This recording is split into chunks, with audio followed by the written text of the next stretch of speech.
नाज़रीन, खबर दें आपको बहावल नगर से। ईद पर सबसे ज़्यादा खूबसूरत नजर आना हर एक को अच्छा लगता है। जैसे जैसे ईद करीब आ रही है, शहरी बाजार का रुख कर रहे हैं, लेकिन महंगाई की वजह से रेट सुनकर चले जाते हैं। जहां खरीदार बढ़ती महंगाई से परेशान हैं, वहीं दुकानदार भी महंगाई से परेशान हैं। मजीद जानते हैं बहावल नगर से ABC न्यूज़ के ब्यूरो चीफ इफ्तिखार हुसैन पडियार से, जो इस वक्त बाजार में मौजूद हैं। जी इफ्तिखार हुसैन, आगाह कीजिएगा, क्या तफसीलात हैं? जी बिल्कुल, मैं इस वक्त मौजूद हूँ बहावल नगर की सब तहसील डूंगा बूंगा के एक बाज़ार में। जैसे जैसे ईद करीब आ रही है, कस्टमर तो आ रहा है लेकिन ना होने के बराबर है, क्योंकि महंगाई इतनी ज़्यादा है और रेट सुन के चला जाता है। मैं इस वक्त एक दुकानदार के साथ मौजूद हूँ। आइए मज़ीद जानते हैं दुकानदार से कि इस दफ़ा कितना असर पड़ा है महंगाई होने की वजह से। अस्सलाम वालेकुम।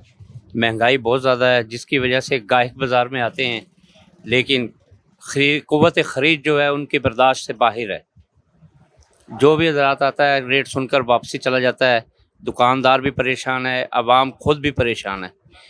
हुकूमत से अपील है कि वो महंगाई पे कंट्रोल करे, ताकि आवाम और दुकानदारों का कोई फ़ायदा हो।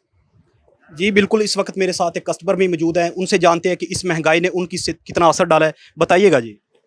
जी महंगाई इतनी है, इतनी महंगाई हो चुकी है, किसी भी चीज़ का पूछते हैं रेट तो आसमान पे रेट है। एक चीज़ खरीदती है, दूसरे खरीदने की कोशिश करते हैं तो वो ली ही नहीं जाती। इतनी महंगाई हो चुकी है। हुकूमत से अपील है कि खुदा के वास्ते कुछ करें, कुछ आवाम का सोचें। कुछ जो बड़े बड़े हुक्मरान हैं वो अपनी कम अज़ कम जो फैसिलिटीज़ है वो कम करें। हुकूमत को चाहिए कि बड़े बड़े अफसरान हैं, उनकी जो इतनी दी गई हैं फैसिलिटीज़ वो कम कर लें, ताकि आवाम को रिलीफ मिल सके। उनकी बड़ी मेहरबानी है। जी बिल्कुल, जैसा कि आपने शहरी की गुफ्तगू सुनी, उसका कहना है कि महंगाई बहुत ज़्यादा है, अपना पेट पालें या ईद के लिए ख़रीदारी करें। कैमरा टीम के साथ मैं इफ्तिखार हुसैन पडियार, ABC न्यूज़ बहावल नगर। जी बहुत शुक्रिया इफ्तिखार हुसैन, तफसीलात से आगाह करने के लिए। नाज़रीन, मजीद किसी भी किस्म की खबरों के लिए देखते रहिए ABC न्यूज़ पाकिस्तान।